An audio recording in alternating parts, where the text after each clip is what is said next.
मुझे थोड़ी सी हैरानी है, हालांकि मैं नहीं कह रहा, लेकिन भारतीय जनता पार्टी ने जो पिछला चुनाव जिस ताकत के साथ लोकसभा में लड़ा था, 4 सीटें, उस तरह से ये चुनाव में वो नहीं दिखाई दी।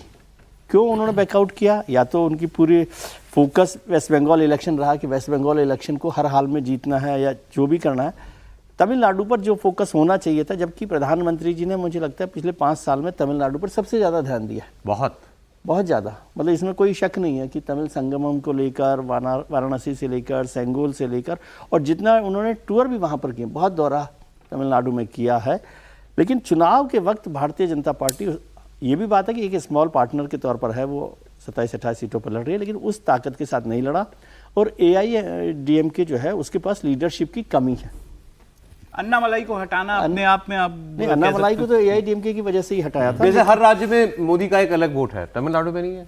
मेरे ख्याल से नहीं है, कोई बहुत बड़ा वोट नहीं है। मतलब थोड़ा बहुत होगा, जो होगा वो तो पूरा तमिलनाडु DMK जो द्रविड़ पॉलिटिक्स है ना, उस पर बटा हुआ है। अब उसमें से कितना हिस्सा किसको मिलता है, इसलिए कांग्रेस और BJP की बहुत बड़ी भूमिका वहाँ पर। So if it is not a hung assembly, मतलब TVK ने ऐसा कुछ कर दिया, यदि हंग असेंबली नहीं है तो DMK तो DMK, ठीक, क्लियर, ऐसा लगता है सर। देखिए, जैसा अभी राहुल जी ने कहा कि सदर्न जो तमिलनाडु है वो DMK का बड़ा गढ़ है, तो वैसे ही AIADMK के लिए वेस्टर्न तमिलनाडु जो है वो उसका गढ़ माना जाता है। दूसरी बात जो है, सोशल कोएलिशन जो है मुझे लगता है कि बेहतर बनाया है AIADMK ने। PM के साथ में है, AMM के साथ में है, भारतीय जनता पार्टी है। भारतीय जनता पार्टी कोई बहुत बड़ी फोर्स नहीं है, लेकिन यदि 4% 5% भी यदि की पार्टी भी हो तो भी तमिलनाडु के अंदर एक बड़ा प्रभाव डाल देती है। तो मुझे ऐसा लगता है कि ये डिपेंड करता है कि विजय कितना बेहतर करते हैं। यदि विजय बहुत अच्छा बेहतर करते हैं, कुछ लोगों का मानना है कि 14% तो मिनिमम आ रहा है, कुछ लोगों का कहना है कि 25 से 27% वोट भी, 24 से 27% वोट भी विजय ला सकते हैं। और विजय की जो अपील है कोई एक रीजन में नहीं है, वो स्टार होने के कारण एक क्रॉस द तमिलनाडु जो है वो उनकी अपील है, यूथ वोटर्स में, खास करके यूथ वोटर में। और यूथ वोटर यदि आप देखेंगे तमिलनाडु में, जैसा हालांकि उन्होंने कहा कि लोकसभा में तो बार बार अच्छा प्रदर्शन किया है DMK, लेकिन तमिलनाडु के अब तक का प्रैक्टिस यही रहा है कि वहां पर सत्ता जो है वो विधानसभा कंटिन्यू नहीं करती।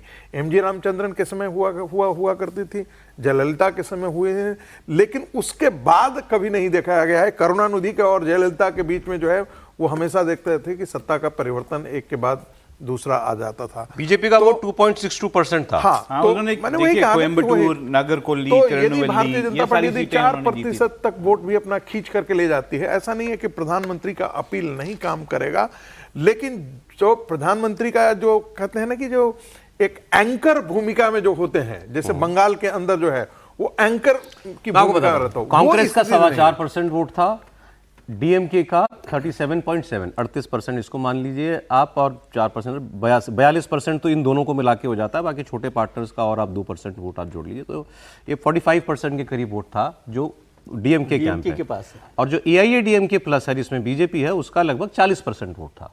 तो ये डिफरेंस सर जो है वो मैंने वही कहा कि ये डिपेंड करता है कि विजय किसका वोट ज्यादा काटते हैं। हाँ, अभी तक 5% वोट का डिफरेंस है दोनों में। तो ये बहुत 5% वोट को फिर स्प्लिट कर दीजिए, और जब थर्ड प्लेयर आ जाता है तो फिर तो कुछ भी मुमकिन है। 5% वोट को फिर स्प्लिट कर दीजिए ना, आपको थ्रेशोल्ड पार करने के लिए 2.5% ही वोट चाहिए ना। तो ऐसी स्थिति में विजय किसके वोट को ज्यादा काट ले जाते हैं? Plus SIR। तो ऐसी स्थिति में अभी से आप AIADMK को रूल आउट नहीं कर सकते। तमिलनाडु में बहुत वोट कटा है SIR पे, बहुत कटा है, और SIR को आप रूल आउट नहीं कर सकते हैं। और उसमें भी फिर एक वो जो फैक्टर है, मगर वो फिर भी उन्होंने कहा कि अगर हंग असेंबली नहीं है TVK की वजह से तो DMK। आप क्या कहेंगे? मुझे नहीं लगता, मुझे लगता है कि या तो हंग असेंबली होगी या AIADMK। सर, हंग असेंबली नहीं तो क्या? मेरे ख्याल से या तो हंग असेंबली या DMK। चलो ठीक, अब ये क्लियर बात होगी। वैसे SIR को हमेशा एक प्लेयर के तौर पे देखी इन इलेक्शंस में।